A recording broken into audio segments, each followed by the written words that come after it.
Monggo. Mas selamat sih, Pak. Oh, Pak Mas Pongki, monggo. Mungkin Pak, kalau pertanyaan di luar tema. Nggih, boleh. Jadi saya masih kepikiran terus terang saya sama istri pertama punya anak satu. Nggih. Di pemahaman hukum saya kalau di hukum negara kita, kalau salah satu meninggal bisa saya meninggal, harta saya ke istri dan anak. Itu hukum negara kita. Yeah. Tapi hukum Islam kalau tidak salah, istri dapat 8, anak satu.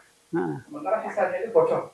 Saya kemarin itu dapat satu kajian bocor. Bocornya itu dalam arti sisa harta itu diserahkan kepada dari turun ke atas. Kalau orang tua saya nggak ada, berarti ke saudara-saudara. Apakah seperti itu, Pak? Hukum waris untuk yang Islam? Itu waris bagi yang anak-anaknya perempuan. Anak saya perempuan satu, yang dari satu seperti itu. Oh, nggih, betul. Itu seperti itu. Ya. Dan nikah kedua kan ada. Ya. Jadi anak perempuan tidak bisa menghabiskan harta waris. Kalau anaknya hanya satu, perempuan satu, mendapatkan separuh. Ya. Kalau anak perempuannya 2 atau lebih, mendapatkan 2/3. Itu seperti itu. Sisanya kemana tadi? Samping. Ya. Saya masih berpikiran, mohon maaf, Yeah. Pemahaman saya, pemahaman saya terus misalnya nih, saya bahkan sekian untuk wakaf ke masjid, misalnya wakaf ke ini segala macam, kemudian saya wasiatkan ke anak saya dan istri saya, apakah boleh? Boleh. Tetapi yang namanya hibah wasiat tidak boleh lebih dari 1/3. Tetap saja nggak bisa dihabiskan. Nah, anak perempuan nggak bisa menghabiskan. Iya, itu hukum Allah. Kalau anak kedua yang ketiga juga kan saya punya anak. Ada laki-laki nggak ada masalah. Nah, kalau begitu sekarang buat lagi istri pertama dan laki-laki. Yang istri pertama kasih laki-laki. Iya. Cuma sudah Allah belum diberi kesempatan lagi, sudah selesai dengan bayi tabung saya yang disimpan itu dia pada habis. Dari 9 ke 6. Oh, habis sudah. 3 habis. Oh. Ya sudah itu rezeki Anda. Sepertiga maksimal ya. Yeah. Kalau ini mohon maaf di atas saya terus kita hibahkan ke anak-anak semua dari awal terus saya meninggal nggak apa. Tadi saya katakan yang namanya hibah itu tidak lebih dari 1/3. Hibah ataupun wasiat. Jadi 1/3 harta itu dihibahkan itu boleh. Ya kan.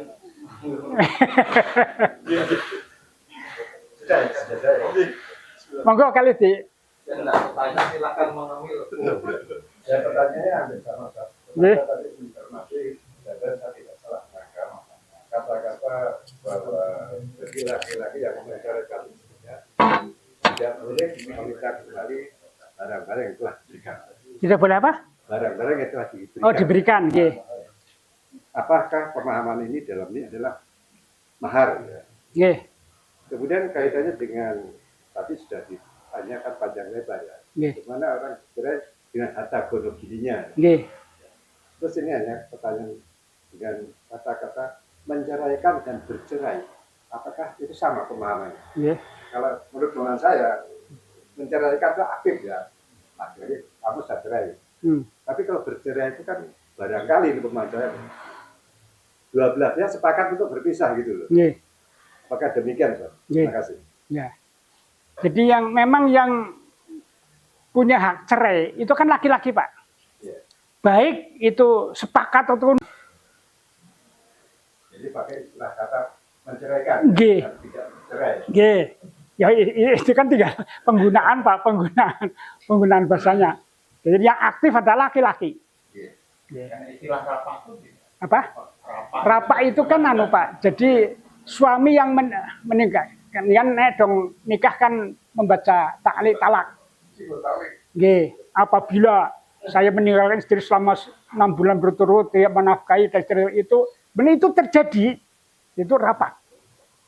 Artinya apa? Hukum ini berlaku sudah, tapi tetap harus juga lewat pengadilan agama.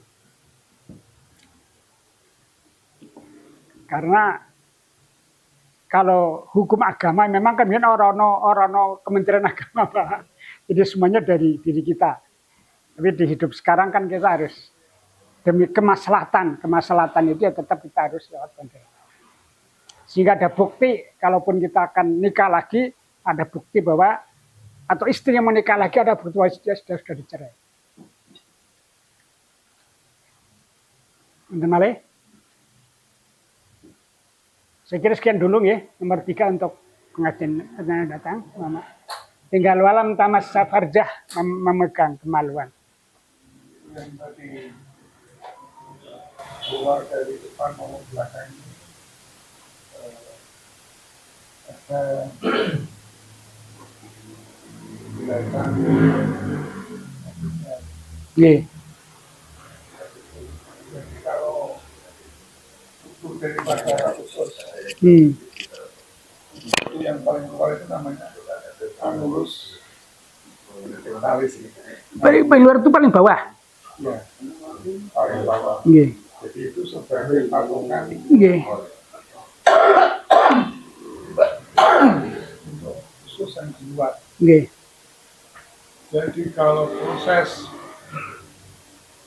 entah itu angin, entah itu air, entah itu benda padat yang melebihi daripada anulus tadi atau cincin ya, cincin itu disebut di luar. Jadi kalau proses belum itu masih di dalam. Jadi kalau diartikan itu maka kalau istilah tadi kan terkutuk Itu masih di dalam ya. Nah itu masih di dalam, itu belum keluar. Jadi kalau secara fikihnya itu belum batal. Karena batasan anus Melampaui anus. iya itu pada anulus inguinalis. Jadi pada cincin bagian bawah. Jadi apapun yang keluar Ya, melewati itu. Air, Apapun darah, ya. atau apapun Ya. itu Membatalkan. membatalkan. Ya. Itu penjelasan Medisnya ya. Jadi tidak cuma kentut ataupun nyangkret, Apapun pokoknya. apapun bisa darah, Ya. bisa bendasing. Bendasing itu loh, Untuk cacingnya bisa. apa maling itu pencopet itu bisa nelan Iya, kalung, Iya, betul. Karena di usus itu ada namanya rugi, itu nyampok. Jadi misalnya ri itu tidak mungkin dengan ini, tapi mesti tidur. Iya. Tidurnya itu rendah bawah. Begitupun bendasing itu pasti. Itu narkoba kan apa? Dibungkus plastik ditelan. Iya. Termasuk itu yang narkoba itu. Jadi menjelaskan bahwa pengertian keluar dari belakang itu batasannya Ya. anulus inguinalis atau cincin pada Bagian bawah. Terus yang kedua tadi memperjelas mengenai madhi dan sperma. Ini kita tahu semua bahwa kalau sperma itu adalah yang keluar dari testis. Jadi dia itu keluar dari testis. biji. Gitu. Makanya kalau ini kan harus mandi besar. Dan keluarnya dengan proses dengan gentakan keras. Iya, karena dengan itu kan susah sekali dari bawah sampai ke atas sampai kemudian ruangan seperti itu harus dihentakan. Iya. Itu harus mandi wajib. Iya. Karena ini bukan masalah porno atau tapi ini menjelaskan supaya kita tahu. Iya betul Pak. Harus terus jelas. Bedanya dengan madhi apa? Kalau madhi itu adalah cairan yang keluar dari vesicula seminalis.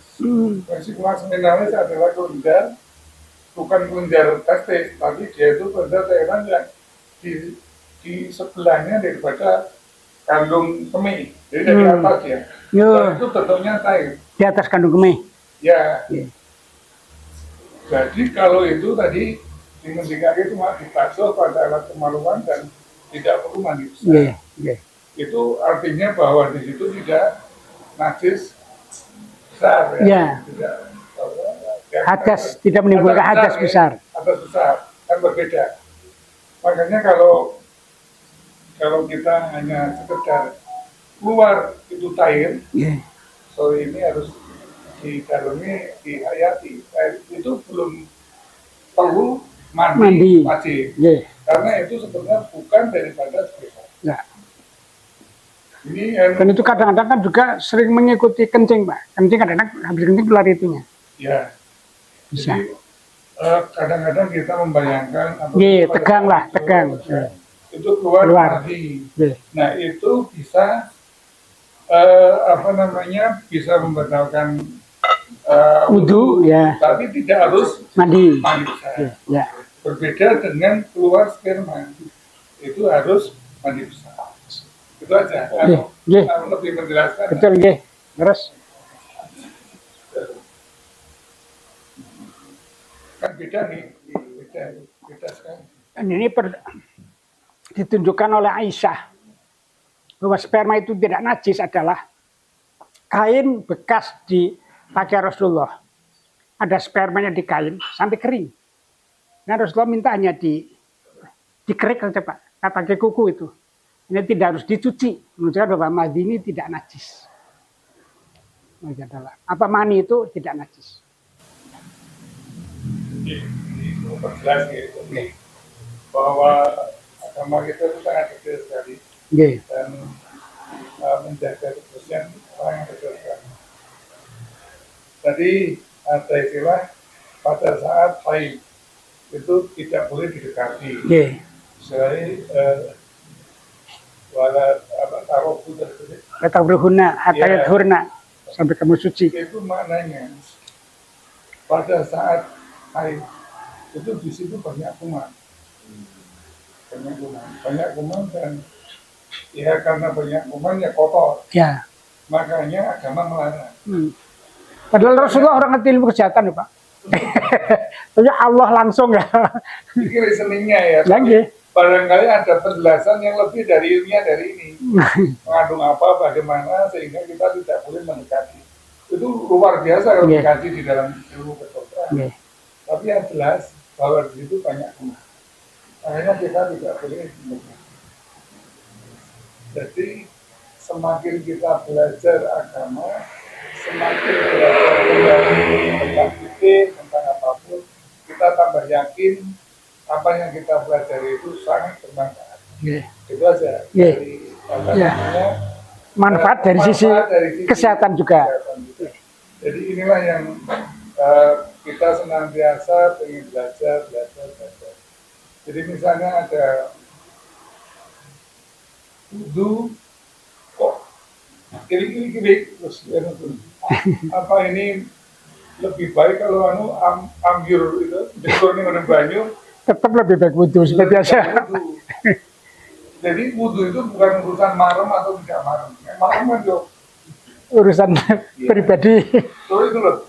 Kenapa kentut kok batal ya di umur ininya. Nah ini kan sesuatu ya ini yang susah dilogika.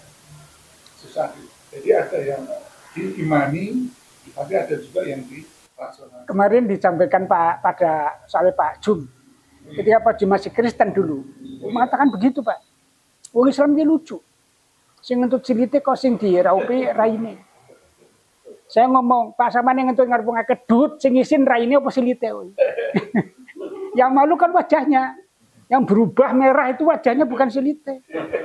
Makanya dia pakai bahasa logika, dia pakai logika. Dalil logika. Ada lagi yang mau diperdalam. Izin Pak Ustaz, saya masih monah nih.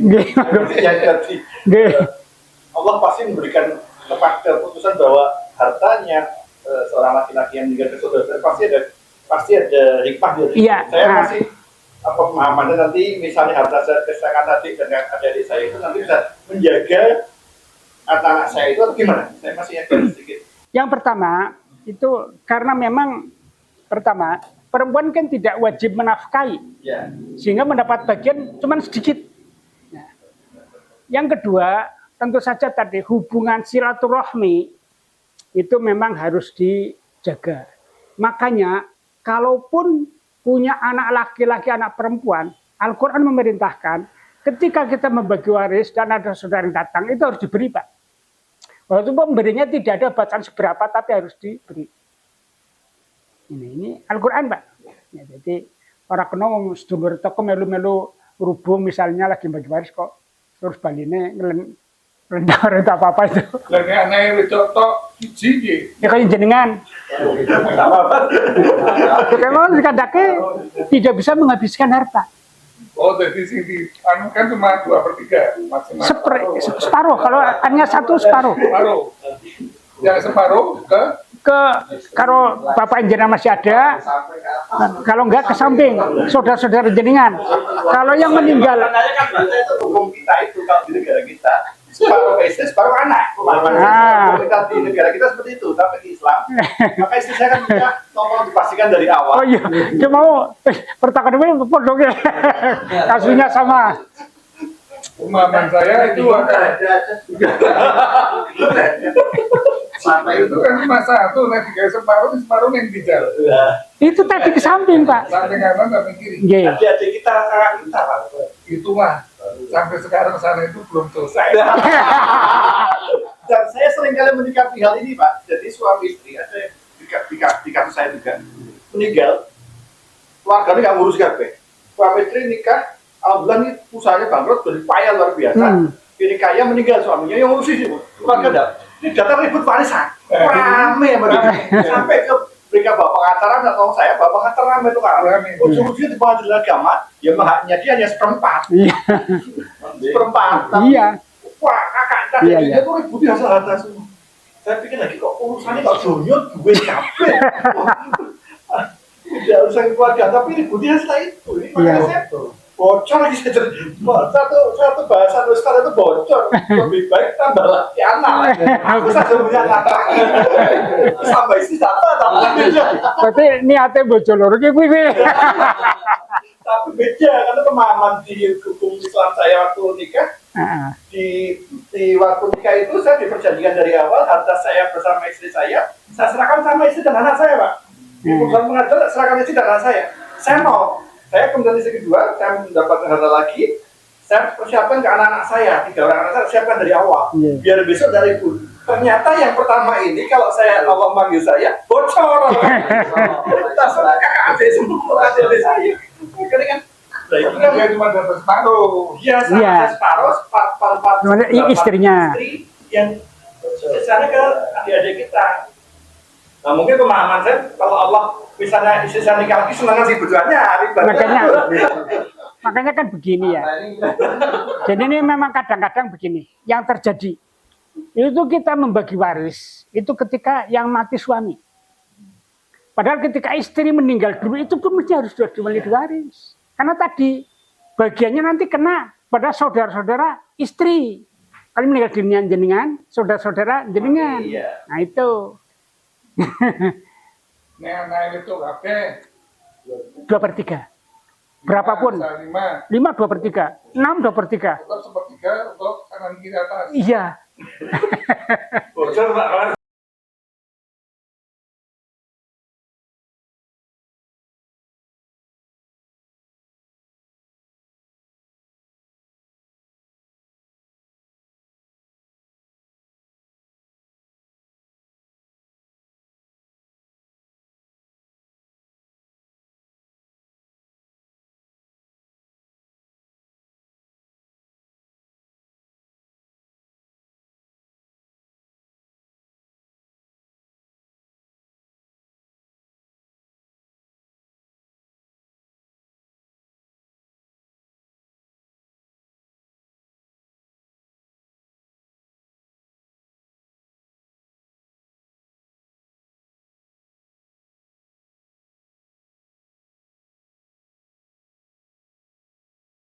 Kedudukan tadi berarti untuk dua atau dua wasiat itu kan 3 ya Maksimal. Nah kalau misalnya tawakal itu wasiat itu masuk wasiat kan? Kalau kita wakafkan misalnya sebelum meninggal kita wakafkan. Ya wakafnya pakai wasiat apa enggak? Ya, misalkan kita. Yang enggak boleh wakaf juga enggak boleh semuanya. Di wakafnya berarti kalau Wakaf itu kan sama dengan apa sih wakaf itu? Kemudian hibah. Karena pemberian ketika dia masih hidup. Wakafnya maksimal ketiga. Wakaf sama dengan hibah. Tetap nanti sisanya itu bagi separuh untuk istri, untuk anak, Pak, yang separuh kanan kiri atas. pada pikir orang jangan wedok, orang jangan lanang. Punya satu. Oh, dua SD. Enggak, Pak. Antara bocor apa, Pak? Saya bocor. Makalah kan kok. Kurang enggak kok. Cuma ada kok.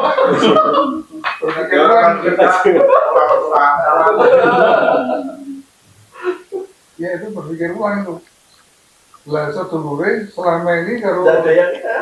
Ibaratnya kan. Padahal Gusti karo dhewe ora ono. bahkan yang itu Kowe ini nek ora utang duit, ono masalah iki terus ben kono kene guys. Jadi malah ditutang kene. ya wis aja mati.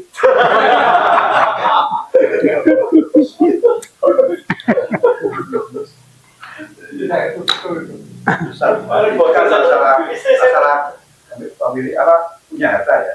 Harta yang dimiliki itu hutang, warisannya itu apa namanya? Ahli waris juga punya kewajiban nanggung. Oh, anu Pak, sebelum waris itu hutang dulu. Hutang dan wasiat didulukan. Jadi hutangnya harus diselesaikan. Selesaikan dulu hutang dan wasiat. Coba baca ayatnya An-Nisa 12 mesti didulukan hutang dan wasiat. Setelah itu sisanya baru diwaris. Pembagian itu ya, kanan kiri. Nah, kemudian utang isi dasarnya kurang. Anaknya nyari. Kalau anaknya nggak sanggup untuk membayar, berarti kan yang meninggal kan masih. Iya. Dia di jalan berat nih akhirat. Padahal juga akan utang. Utang pinjol. Kalau mau yang ini tak berani seperti itu. Tapi kalau utang pensiun bukan ditagih. Kalau pensiun itu kalau utang langsung utang. Kayak utang beri gitu. BPJ lah, BPJ kan begitu nanti Meninggal langsung lunas. lunas. Jadi mohon maaf ini nggak utangnya lunas diasuransikan sama warga, aturan hukumnya gimana Pak? Secara Islam? Gimana maksudnya? Jadi gini, misalnya A meninggal dunia, dia utang bank, diasuransikan lunas oleh pihak bank. Sementara pemahaman saya mohon maaf, ini kan utangnya pribadi. Iya. Kalau asuransi kan sebenarnya tidak ada urusannya dengan tanda kutip keluarga yang memalisi utang. Iya. Kalaupun itu diutangin secara tapi pemahaman saya kan masih utang lagi. Ya enggak. Saya udah tahu untuk siapapun tidak harus ahli waris. Pernah sahabat gitu, Rasulullah orang gemyolati. Karena belum bisa. Kemudian ada sahabat, enggak Pak, saya sahabat lain belum keluarganya. Saya nyaur Langsung sah. tinggal utang ini asuransi. Tapi asuransinya saya nyaur. Iya. Asuransi gitu. BPD Pak, pensiun kita pinjam, nanti ada masalah. Semua waktu itu jadi begitu. Jangan naik kira-kira orang pak mati kurang tahun lagi. Kalau utang 10 tahun. Apa ngerti mati ini kurang tahun. Orang mantu kurang ajar terus mati. Kalau mantu mereka mau persyaratan. Umur saya itu 65, itu tidak boleh utang lebih 2 tahun. Iya. Kuatir umurnya orang tekan 2 tahun meneh. Itu mana kalau di Mau bagi itu BSI itu tidak boleh utang. 65 udah. Tidak boleh utang. 60 tahun tidak boleh utang. Iya. Resiko tinggi Pak. Iya. Risiko orang nyaur. Kok asuransinya suka. Sulit tidak boleh utang itu. Memang harus seperti itu Pak. Iya. Iya. Hukum Allah. Dan Al-Quran banyak sekali mempertanyakan apa hukum Allah yang lebih baik atau hukum kamu. Ayat itu banyak dipertanyakan. Saya tuh tanya ya, tolong dipastikan kali-kali saya kan hukum saya pemahaman saya secara hukum negara kita ya paru-paru. Enggak ya, tak coba tak cari bocor. Makanya waktu istri meninggal, anak saya kumpulkan. Yang sidik-sidik, ibumu punya tinggalan waris. Beri Pak bagi saya ini. Ini bagi saya yang saya punya berapa pun bagi 2. yang hak istri saya diwaris. Tapi tidak ada anakku, betul siapa, betul apa bisa. Artinya saya sudah melaksanakan tugas kewajiban.